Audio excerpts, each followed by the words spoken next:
Okay. Dr. Kidero, was this handshake just politics of succession? Because there are those who've said, especially from the Kenya Kwanza team, that the president is still trying to further his tenure by having someone he can control. In fact, they've called him a remote control puppet. Trevor, I mean, I look at this from three perspectives. I want to go back on ranting.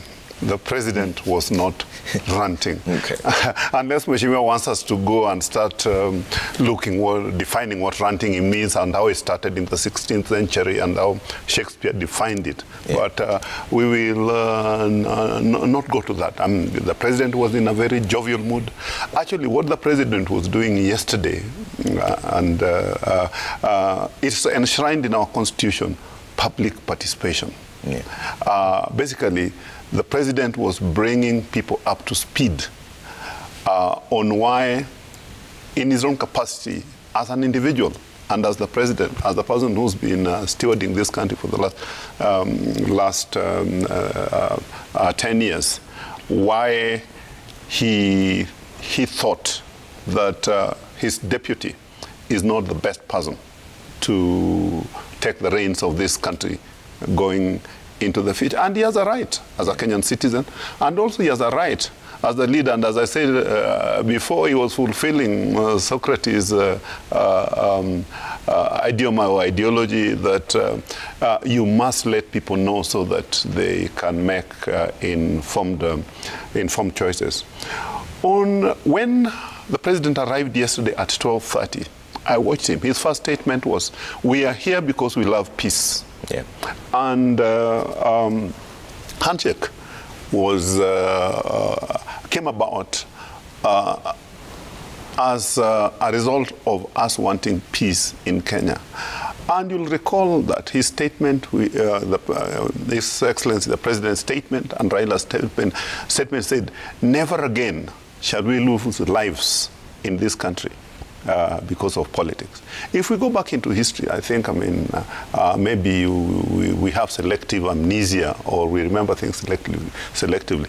In 1992, after the repeal of Section 2A, and we were having the multi-party elections, yeah, you'll recall that people died. People were importing bows and arrows. And we know the people who imported those bows and arrows. And people were being saved in certain parts of Rift Valley.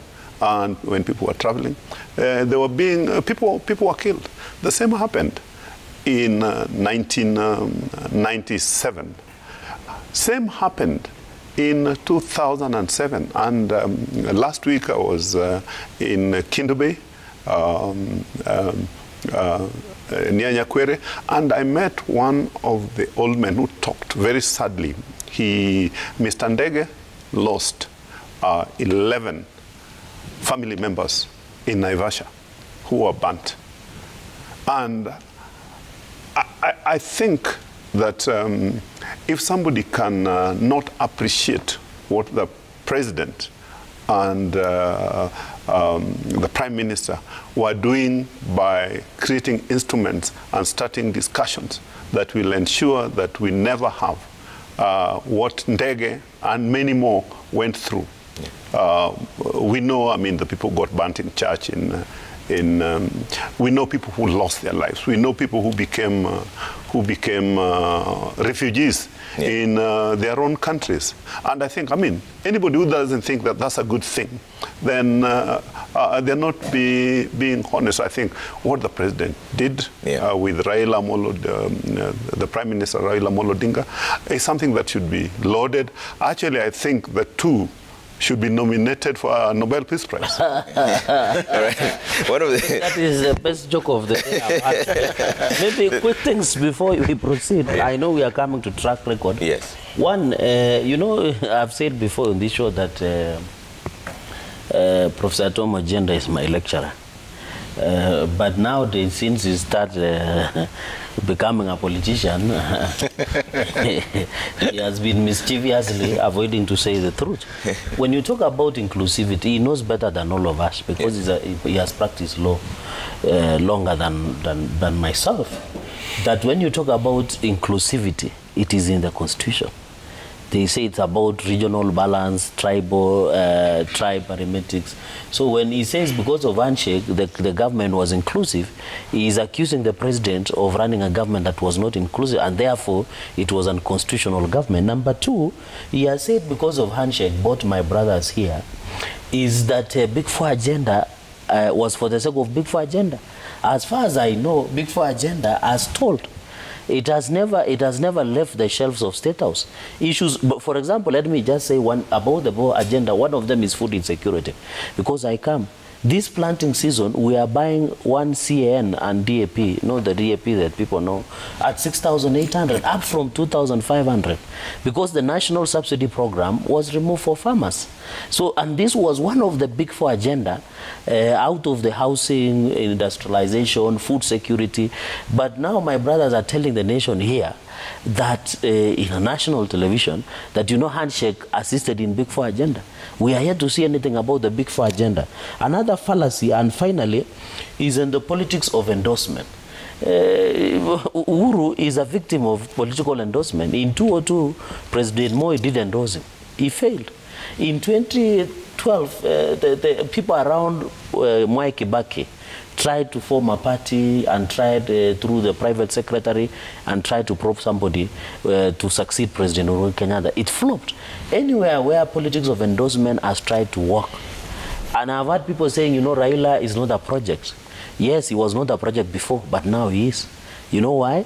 Because the state has made him a project. The way Raila operates now, the things he's enjoying, even how security is being provided, how the campaigns are being run, and we have had even allegations where he's forcing governors, and maybe we'll ask Governor Evans Kidero to say, because he's just the former governor of Nairobi, and somebody, a friend of him, has sent greetings, is that he should be able to tell the nation and the allegations that Raila Odinga has been forcing governors to finance his campaigns before and even now.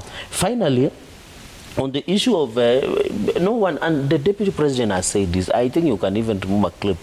He has said, in fact, Raila Odinga has never made this statement, and we have challenged him to say that if he loses in a fair contest, he will accept the results. And number two, the deputy president says, there is no way anywhere, even when they joined hands with President Uhuru Kenyatta in Nakuru, that no Kenyan should lose their life or blood be spilled simply because of political contest. Okay. Those are two statements that William Ruto has made before.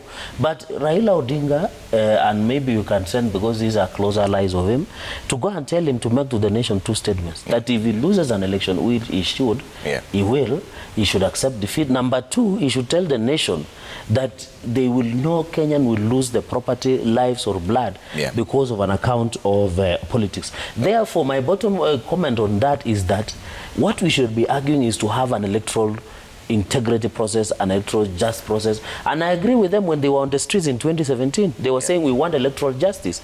I think if we have a proper electoral process that is transparent, that is variable, that is fair, if I lose, if he loses, all of us are running for offices. If we lose in a fair manner, then we should be able to say this system was a system of integrity. Okay. And finally, on the track record, or we'll come to we're coming to the track record finally. But for the record, I did speak to Raila myself in 3 different languages in an interview with the Ramogi TV, Citizen TV, and Citizen Nipashe, and they did say that if he loses, he will accept as long as he loses. But I don't listen to law. But it was done in 3 different languages. It was done in 3 different languages. But Dr. Kidero, there's something that has come up here that I think needs to have a response. Are there times when governors like yourselves were held ransom, that you have to give certain money to certain people at any given point? Because this is something that has been said on TV, so the record has to be set straight here. Absolutely not. You know that the financial system within government and in counties is run via the finance management, the Public Finance Management Act. And I think, it is, I think it's being cheeky to say that the Prime Minister was forcing anybody to make contributions. At least I never had that experience when I was governor of Nairobi. And probably in terms of allocation, Nairobi had the highest amount. But allow me just to go back to BBI, because we know that this country has changed greatly since 2013, when the counties were formed. I mean, you go to the counties and you can see it's palpable. Development is palpable. You can actually see that something is happening.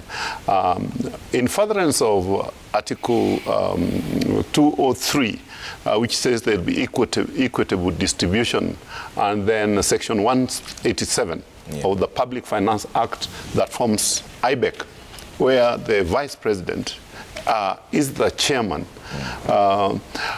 We always had a fight with the Vice President in that, I mean, rather than assist and ensure and work with us to make sure we get the minimum 15% that is prescribed in Article 203. That did not happen. And the reason why Kenyans were excited with BBI, and for a number of reasons, but one of them, and especially for us governors, to ensure that at no time have the counties ever gotten 15%. I think the highest they've got is about 10, 11%. But here we are going above 30%, 40%. And that is something that is going to extremely change this country. Change it more than this, is it bottoms down thing we are talking about, which was Flavor Centro's theory, which hasn't even worked for him in Virginia, where he came up with it. For clarity purposes, Dr. Kidero, you're saying IBEC is chaired by the Deputy President. You're saying when you're governor, at every given point, there was a fight to allocate money. Absolutely, and at no time did we ever get more than 11%. I think the highest we ever got was 11%. So then you're saying that the Deputy President had an issue with devolution. Is that what you're saying in a nutshell? Because he never supported devolution, and I think even going forward, I don't think he will be committed to devolution. Okay. I'd like to get a response before I bring in Professor Jen on this. You know, some of making very wild allegations across the table. He's no longer the governor of Nairobi. Maybe he's not aware. As we are aware, there are governors who have confessed, even in private. The reason even some of them support Raila Odinga is because some of them have even, whenever a meeting happens like yesterday, they were being called that if you don't appear where Raila Odinga is or Uhuru Kenyatta is, your file is ready with DCI. We are aware of governors. Personally, I've sat in CPIC before. We are aware of governors who their files, they should be behind bars, but because they enjoy the laundry services of the barber man, then you can't see them being prosecuted because they simply. Secondly, it is fallacious because he knows the law, and my brother here is a practitioner of law. The governor saying that at least 15%, you know, those are constitutional requirements. So the question, if the violation of the Constitution was being violated, then the Council of Governors, which he was a member of, should have moved to court to challenge that. Because even if the Deputy President sits an IBEC, it is the same President Uhuru Kenyatta yesterday said, since he took over from 2013 to now, he has ensured that there is more resources that is devolved. I was a champion in the Senate during the division of revenue. 1 man, 1 vote, 1 shilling. And you remember how it went.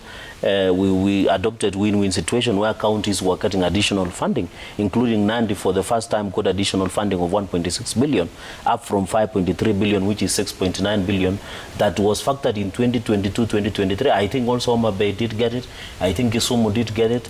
But the bottom line is that the allocations that has been given to counties has always, in fact, is beyond at least 15%. And this is because the Deputy President has already made sure that the proposals that are given in IBEC are transmitted to His Excellency the President and the government during the budgetary process. So it is the only problem we have with governors is they have done nothing on the grassroots. In fact, one of the bottlenecks in devolution is, in fact, there was a story we were being told in CPIC that a governor bought fingerlings and went and threw in the river somewhere in eastern part of the country, and that was it. Even you had a governor who stole a generator from the county government. So what we are saying in short is that the money that has been allocated to counties, does it reflect with the performance? Okay. Just like where it comes from Homa Bay, just like the way it comes from Kisumu, is it because of political patronage that you can't see the difference? Okay. But I want to assure you, because by the way, bottom-up economic model is not bottoms-up. I think maybe you have in the village campaigning so much until you have lost touch of what is happening. Bottom-up means devolution in short. It means making sure that we work on the rural economy. And it is good, I can see you're always on the village. I've been following, is that those people that you engage daily, those people want less than $1 per day. Yeah. That is what we allocate. And one of the examples we have given is that we will allocate 50 billion that will be dispersed to the ward level so that the mamambogas, the border guys can borrow at that level and be able to what we call SMEs and startups. So you should, in fact, your campaign agenda should be selling bottom up to Homa Bay, where now you should be looking at the money that is given to Homa Bay should go to the lowest level of the village level. Okay. And that is what we mean by bottom up. Okay. And it will work miracles. Yeah, Prof. Trevor, so much about bottom and bottoms up. I think bottoms up sounds inappropriate. But let me touch on what Governor Kidero has spoken to and what Cherargei also has spoken to on public finance. Article 203 of the Constitution sets pace and defines the manner of appropriation of public finance within the constitutional framework. And of course, the detail then is found in the Public Finance and Management Act, Cap 212 of the laws of Kenya, the period for appropriation running all the way from February with clear guidelines on appropriation. Cherargei knows that we have had 2 cases at the Supreme Court on division of revenue. In the first instance, I appeared for Senate. I had no intentions of running for Senate then, but basically it was the argument on the fight on division. Yeah. And of course then you finally have a location and the fight between the Speaker of the National Assembly and of Senate, and what happens when there's an interlock. Yeah. And that went on for a while. The Supreme Court, then under Chief Justice Mutunga, pronounced itself in the manner that appropriation, or in the manner that division of revenue should be undertaken. And that is what set pace for consultation when Senate and the National Assembly cannot agree on certain aspects on how to appropriate. Yeah. Then we had the second case, again at the Supreme Court. This was governors going to court. I remember Governor Ongwae and other governors, Governor Kibwana walking, and the COG was basically complaining about appropriation. I think that's what Governor Kidero is talking to. That in as much as the Constitution provides for a threshold of 15%, there have been questions about disbursements, or there were questions. And that is why the BBI is attractive. And I think on this one we are with Cherargei, we agree that a 35% leverage or allocation to counties will make a big difference and will ensure that some of the incomplete projects at counties are done and are complete. And I think every governor, every aspiring governor, looks to the day that the funds or the allocation will improve from 15 to 35. This is whether you are a bottom-up governor or a top-down governor or a governor, an Azimio governor, aspiring to see Raila the 5th. Okay. Let's can I say something? Very briefly, before we talk about track record. You said something about delayed disbursements to counties. Yeah. When you look at the Constitution, Article 219, it says a county share of revenue raised by the national government shall be transferred to county without undue delay and without deduction, except when the transfer has been stopped under Article 225. Of course, it has on these procedures. What I wanted to say, the Minister of Treasury, if there is any delayed disbursement to counties, if the Minister of Dispensary, after the appropriation process has been completed and it has been signed by the President, it should be dispersed So it is not even, it does not need constitutional BBI process. Yeah. It does not need constitutional interpretation of courts. It is the law. Okay. The fact that there is a delay in disbursement to our counties, it is a clear violation of the law. And if you look under Article 2265, I think so, the Minister of Treasury should know that the failure to disburse as Article 219 will attract personal culpability, and that is one of the celebrated process of the Constitution. Therefore, regardless of whether you want, and and I want to appeal to Professor Tom Ojenda, that it says at least 16%. It means you can even allocate 50. You don't need a constitutional amendment or a BBI amendment to say, now you must, but let me ask you in future, if today Kenya, the economy grows, and we say in the Constitution, counties like Homa Bay should get 35%, or Nandi County, or Kisumu County should get 35%. What happens in future if the Kenyan's economy grow and we want to allocate 50%? Do we do another PBI? Okay. The drafters of this constitution were very brilliant. Okay. And I think that is what is important. I know my brother wants to be the governor, and Baba needs to be happy to give you. Dear, by the way, he knows, and he knows that the nomination certificate has already been given. It's just a matter of time. So the point is, I'm trying to make is, even if you want, you must tell truth to the powers be. Okay. I know this is the time to look nice, until after nominations. Okay. Let me get quick reactions in terms of the track record. I only wish we're going to play local politics just now. I only wish Mheshimiwa could use facts and figures. Nomination. We'll talk about facts and data. Because that's science. We talked about a minimum of 15%. That has never been met. Nobody has quoted any over the last, even in the last 10 years. The other thing also which cannot go, I must talk about, is where Mheshimiwa is talking that people who are close to the president or the prime minister do not, if you commit a crime and you're a Kenyan, you get investigated, and the DCI, the EACC, and the legal system is independent, actually. Yes. If there could be intervention, I would not be in court, because, I'm deemed to be a friend of the president. And I'm deemed to be... Are you still a friend to the president? Of course. But what is and I'm in court right now, and the court will go through the processes and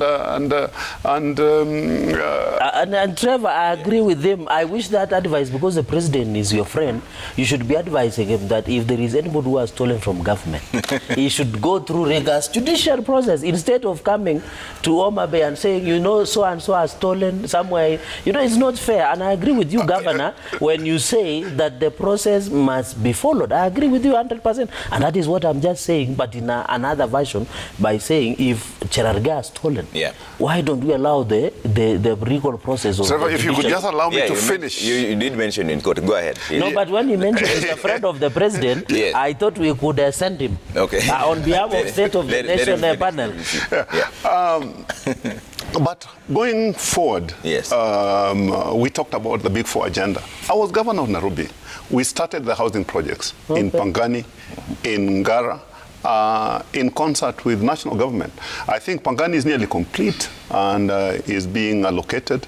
Ngara for Jesus. I think they are going to start the next phases. So they've been demonstrable progress in provision of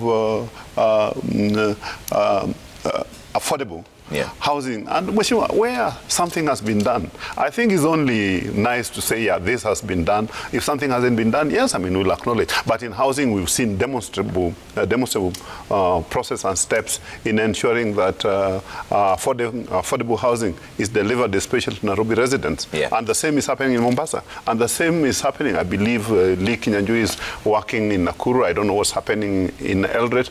But where counties have engaged national government, they've been demonstrable.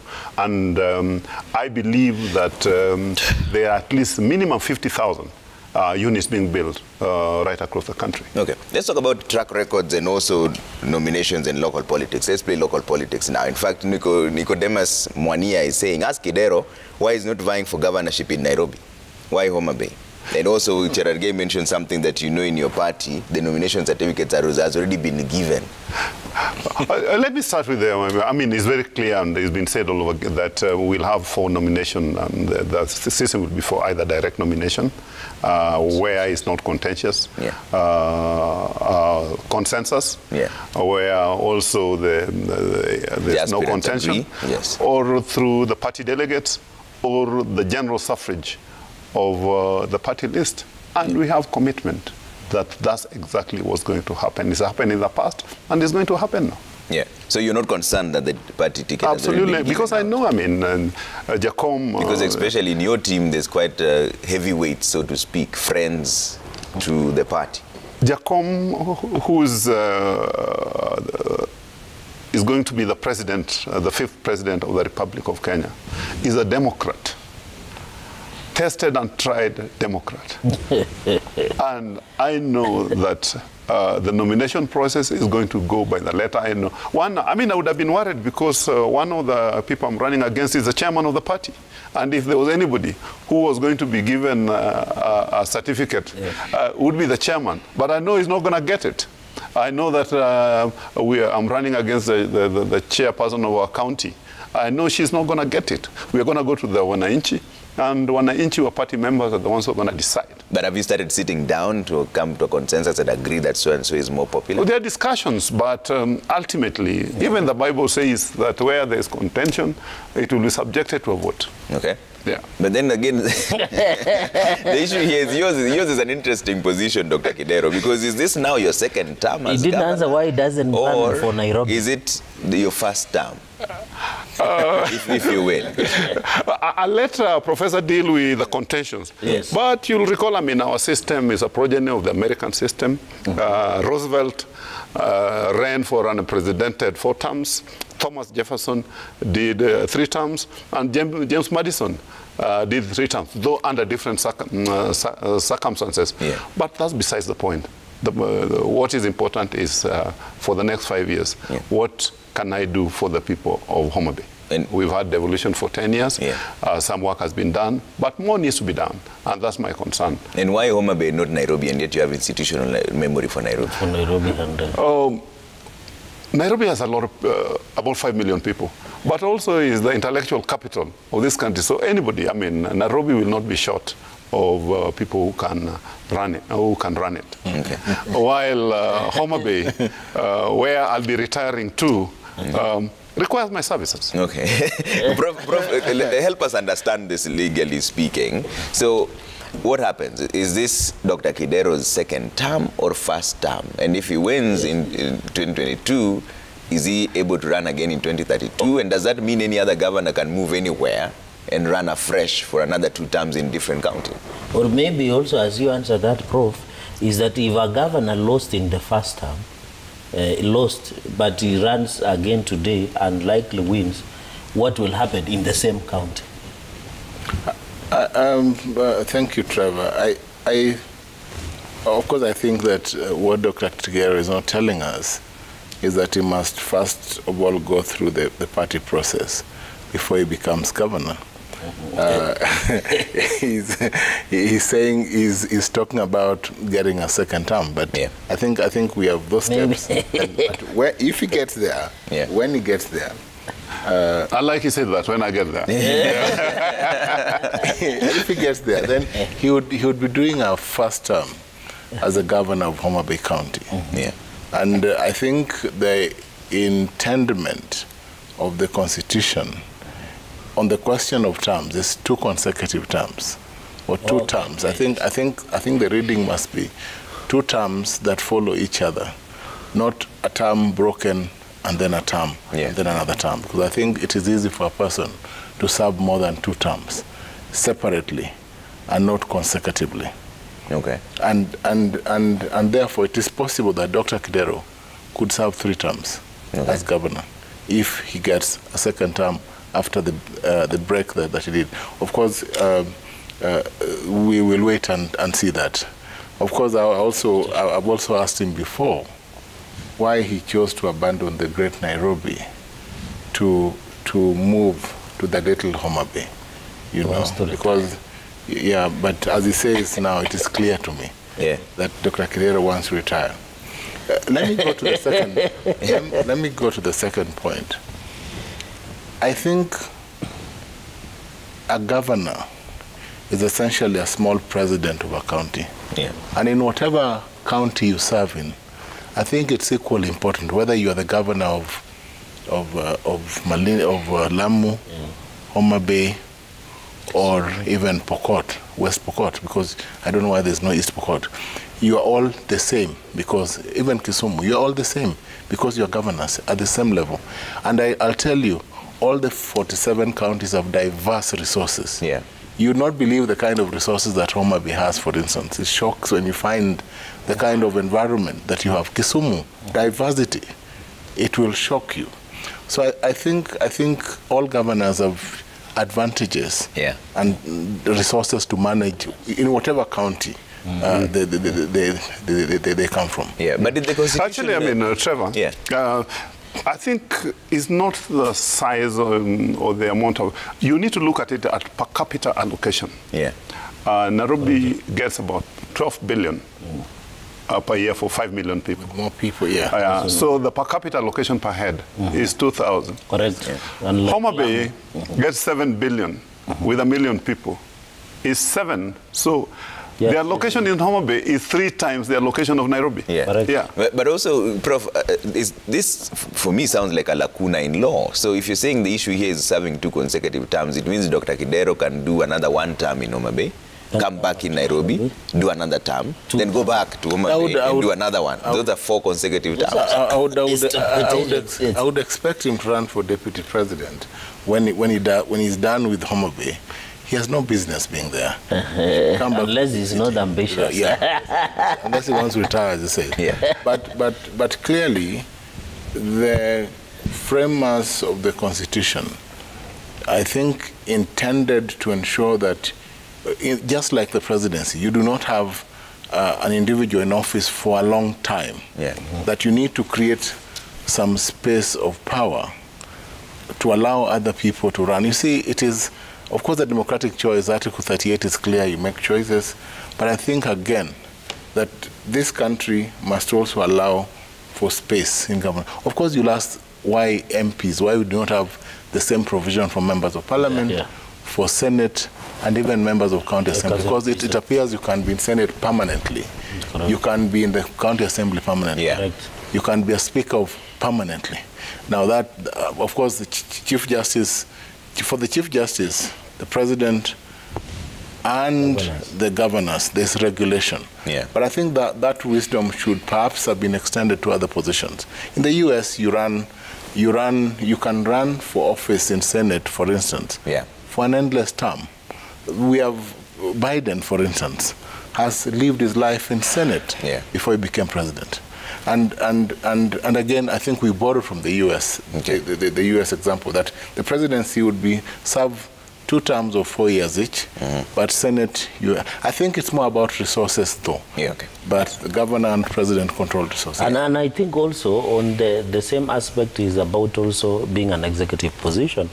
And I agree with the Prof that being an executive position and that consecutive. So it means even if governor here has served first term as Nairobi County, City County governor, he can still serve two terms, God willing, if he wins Homa Bay, to 3 terms. But I think this is a challenge that, you know, Kenyans are litigious. I have not seen somebody trying to move to court to challenge. But also, and also the consecutive, because sometimes I've seen first governors want to run to come back to maybe as governors, they lost in the first term. So, and it looks like it must be consecutive terms. So if a governor lost in first term and then now comes back in 2022 and maybe he can still run again up to 2022, I think the wording of the Constitution was that it should be conservative, consecutive, sorry, and therefore I agree with that. And I think the bottom line also is that since these are executive positions, that is why there is term limit as opposed to members of parliament, just like the presidency and the county governments. On the issue of nominations, so that we close, I think it is interesting because in any political party there can be negotiations, there can be consensus. Even in parts of this country, like northern Kenya, people are going for negotiated democracy, where clan and I think these are recognized under the law. The issue is now, how do parties conduct primaries that we have? We have seen, and the UDA has indicated that they will be doing their nominations in between 9th and 16th April. And in fact, you have to know that UDA is the only party that will allow people living with disability run free. They don't pay for any fee. The young people will pay a half, and women, so that we encourage most young men and women to run for that positions. But for ODM, because Peter been around, my brother should be very keen because we are aware, and even my brother here should be very keen. The eye should be on the ball. Because, you know, I saw Jimmy Wanjigi the other day complaining, and you know, these are super delegate. He has been a friend of the party. He has financed the party. I remember in 2017, although I didn't see you, I don't know where you were, when everybody was attacking Jimmy Wanjigi. It is Baba and Senator James Orengo who stayed with Jimmy Wanjigi's house up to morning trying to protect him. But I was shocked the other day, he was complaining that democracy has been denied within ODM. Yet we know D stands for democracy in ODM, but it looks like, and therefore if people like Jimmy Wanjigi have moved to court, they want to block NDC, they are being denied to run. And you know, even if I'm not a member of ODM, I'm not a member of Azimio, but you know, any threat to justice somewhere is a threat to every one of us. If we have democracy, if Jimmy Wanjigi wants to contest within ODM through their NDC and that problem, they should be allowed.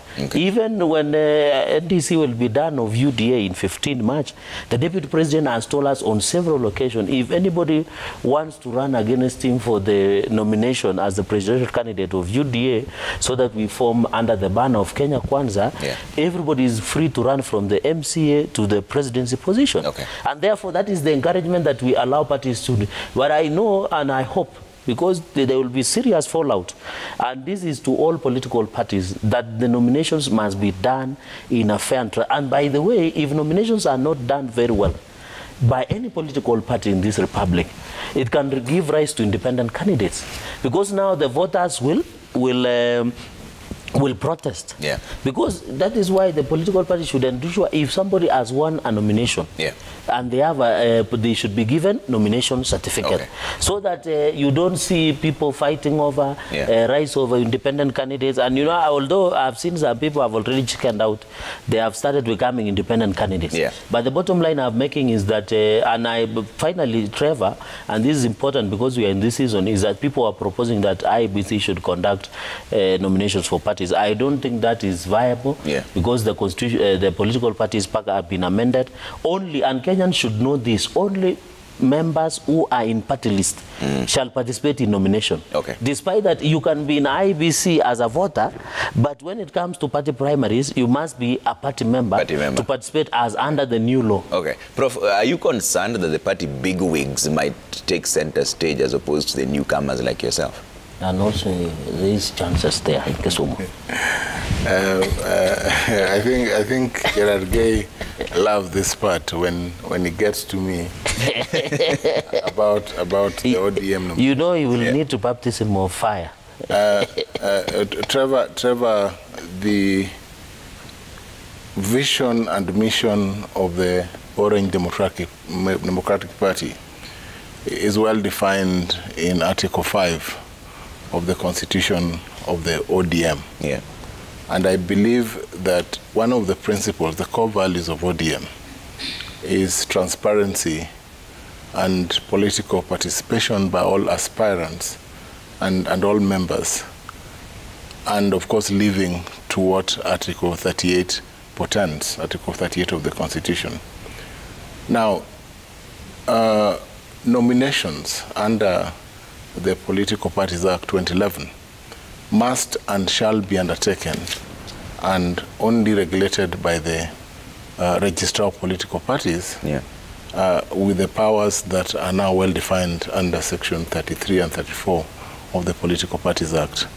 Timeframes lists will be provided to the registrar, and for instance, ODM will start its nomination, I think, from the 16th of March, going to sometime in April. There is no fear of the proliferation of independent candidates. I believe that all parties are aware that nominations are supposed to be transparent, fair, and must meet the basic thresholds set by the law. Under the Constitution, the IBC under Article 84 is only meant to settle disputes pre and post the electoral process, and that is why it must keep away from nominations. So that, in fact, now when we have the Elections Act, the Proposed Elections Bill 2022, the word nomination will be replaced by registration. So that nomination is a process left entirely to the political parties regulated by the registrar. So I think Chirarge is right on that question, that IBC must maintain its independence for purposes of Article 84 1D, so that it can deal with disputes at that level. All right. I think there's no contradiction in fair nominations and the concerns of fallouts. Because if there are unfair nominations, there would be fallouts. But that is a fear that I have discounted from my political party, because I believe that they will have fair nominations. They have a framework that is clear. The board is chaired by an eminent jurist, Catherine Muma, who, as you're aware, is a graduate of the University of London. This is that is my alma mater. We will see how that turns out. Remember, I did my master's in the University of London. If you recall very well, before I did my PhD. For the record.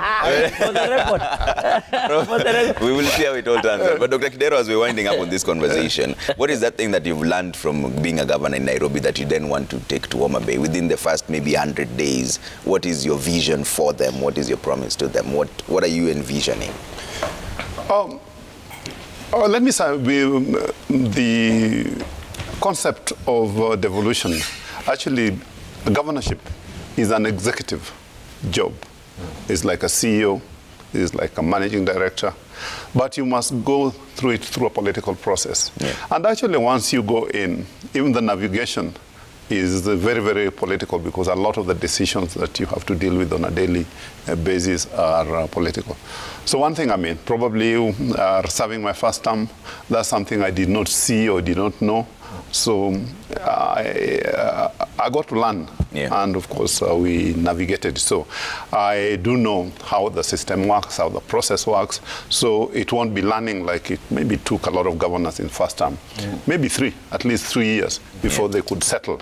So here on day one, I know exactly what to do. We have an 8-point agenda in health, in education, in food security, in attraction of investments and industry, infrastructure, both road and water, funding for businesses that's not expensive. It's not bottom up. And then security, and even this morning I had the Association of the Fishermen talking about security on the lake. Last but not least is getting the people who are supposed to give services, the people to work and give people services. These are things that I'm accomplished. I've done both in private sector and I did work while I was in Nairobi. Yeah. But I think that's the second step. The first step is we must have a Mandela moment in this country. The person who will ensure we don't fight the way we fought before during elections. The person who has absolutely no interest in a primitive accumulation of wealth. The person whose heart is for Kenyans is Raila Odinga. So we must have that Mandela moment and have Kenyans elect Raila Odinga. Let me bring us up your feedback. But you know, whatever Dr. Evans Kidero is doing is selling fear. Yeah. And we can't buy even for free. Because what he's saying, you must vote. And you know, I heard the President said yesterday that if you want peace, you must vote for Raila Odinga. It is unfortunate. If the country has sunk to, let us vote people basis on the track record. And that is why we have said, as an holder of office, he has tried to highlight his programs, what he did as Nairobi City Governor. Those are track record. You know, for him, he can go to Homa Bay and say, while I was in Nairobi, this is what he had talked about, Ngara housing and many others. He can give out his track record. We don't vote for you because of fear, or because if we don't vote for you, the peace will not be in the country. I think even as you vie for the governor, you need to be very careful on what you tell people. Yeah. And finally, I would not wish for him to go to another direction, a statement. He was making good comments. Then he reached somewhere. He made a very dangerous comment that he himself, if we go that direction, he has more to lose than all of us. But because he's a friend of my friend, I would leave it at that. Which direction is this? You know, he just made a comment, he knows. No, it's all about honesty. Give the rebuttal. Which comment? No, he was saying about, you know, and we want to be honest. You know, I've seen KRA, and you know him, he's better placed because he's a victim of political machination, of KRA being used, DCI being used to try and fight him. You're talking about the 427 million tax evasion case. That is what I'm just saying. He said we don't want somebody who does accumulative, primitive accumulative of wealth. Yeah. I would have expected, he has been a victim of accusation that his wealth is shrouded in secrecy. But because I believe in facts and figures, I wouldn't be the same person who will come to this station and accuse him of the same. Yet he's trying to accuse somebody else. I thought for him to start talking that he's a victim of circumstances, he should have kept bold by saying, and I agree with him with the first statement, that if anybody has been accused, and he has told us that he's in court fighting allegations, and we wait for the process to complete, I wish he would have maintained that statement by saying, if any Kenyan is facing any charges, let us allow the judicial process to be. But if no one has been taken to court, then we cannot use public opinion court to come and accuse anybody else. Yeah. I think there is no Mandela moment. That is an abuse of that statement. Yeah. What we want in Kenya is a track record. Yeah. Raila Odinga has fought for democracy in this country. He has been a prime minister.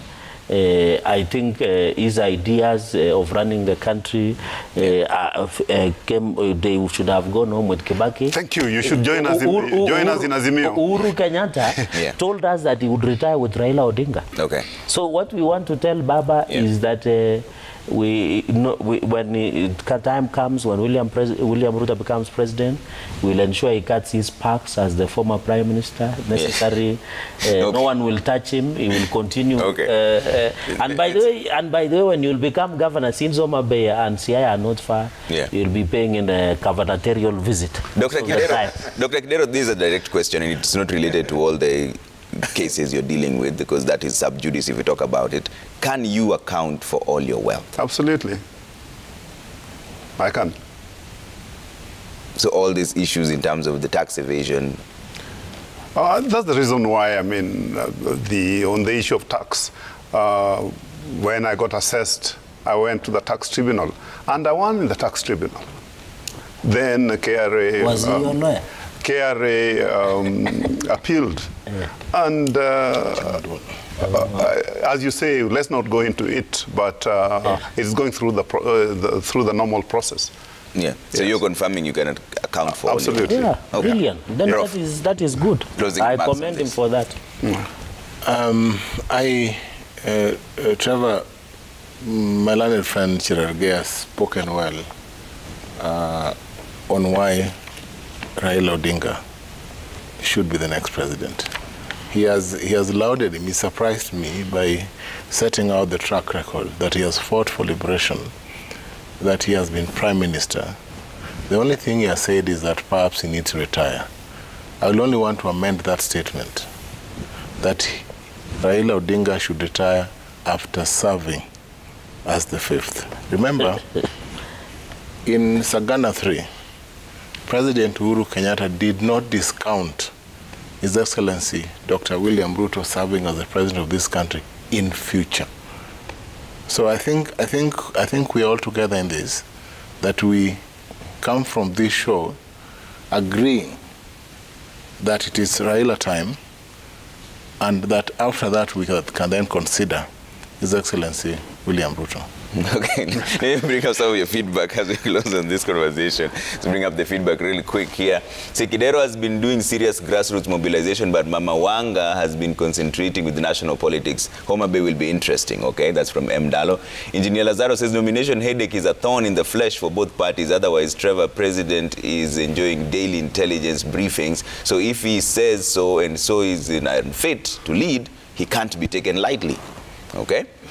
Herbert Meso says, you don't fill a hole by digging another hole. President Kenyatta has done exactly that by patching up with the Raila and separating Ruto. Okay? Eddie Williams says, Ruto has for long bragged how he made Uhuru be president. It's time to test whether it is him who made Mount Kenya vote for Uhuru or Mount Kenya voted Uhuru just out of love for their son. Okay. Gishinga Mwita says Uhuru should not choose his successor because if he fails, he will destroy his legacy. As things are now, the Sagana 3 did not change anything. Okay. Agumba Steve says Uhuru realized that peace is sweeter than anything and could only be realized when with Raila on the same side. The deputy president is still young to lead this country after the failed test at number 2. Okay. Maganga Mustaf says it's a political season and every politician is sharpening the lies just to win votes. Big talks on development, yet the same people have been in power to influence and implement the ideas. Kenyans are not fools. They are researching politicians. Okay. Governor 254 says people really don't care if politicians attack each other with untrue stories. They figure if you don't want to get hurt, you shouldn't have filed for office. They figure whatever happens to us, our lives will be better than theirs. Okay? SEL's Joel Chepkwony says, thank God for one man, one vote. The next president will be determined by the voters. Correct. All right. And that's why we leave it for now. I thought they were closing comments. You've already made closing remarks. I have not made. One only comment I wanted to appeal that is that we then that means all of you have to make closing remarks. No, you had already made a closing It was a closing remark. So one comment that I wanted to make is that only 2 issues. One is that we need to appeal for government to. I've seen the National Assembly has provided for 1.4 billion subsidy program. Yeah. And I want to appeal to government to return subsidy program. We have started plowing our farms in the North Rift, in Nandi, and therefore the bag of subsidy fertilizer now is 6,800 to 7,000.